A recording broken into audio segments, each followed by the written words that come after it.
ito ay rated SPG. Striktong patnubay at gabay ng magulang ang kailangan.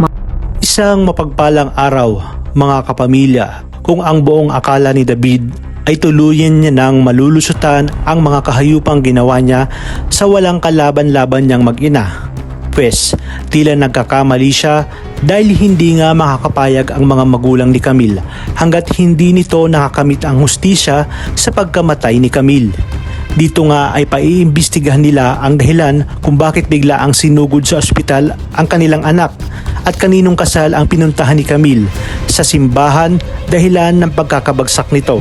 Agad nila itong idinulog kay Colonel Suarez at nang ipinatawag nga ni Colonel Suarez si Rigor at Mando ay hindi nga pumayag ang mag-asawa dahil si Rigor nga ang tatay ni David na siyang hinihinala nila at may alam sa tunay na dahilan kung bakit nangyari ito kay Camille.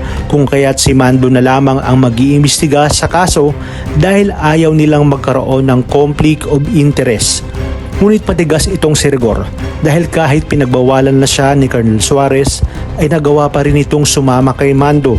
Sa kanilang pag-iimbestiga ay malalaman nilang si Jesus Montenegro at Apondidon Pacundo na si Catherine ang ikinasal na mas lalong ikinagulat ni Rigor nang makita niyang si Catherine at David pala ito.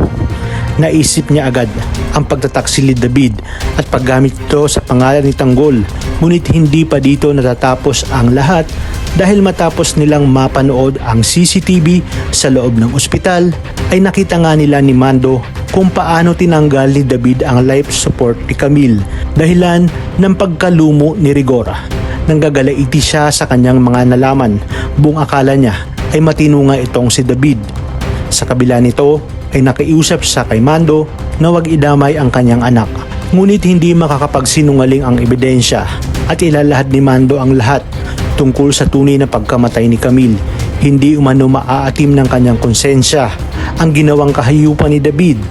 Tuluyang kayang mabibisto si David at magbabayad na ito sa napakaraming kahayupang ginawa nito.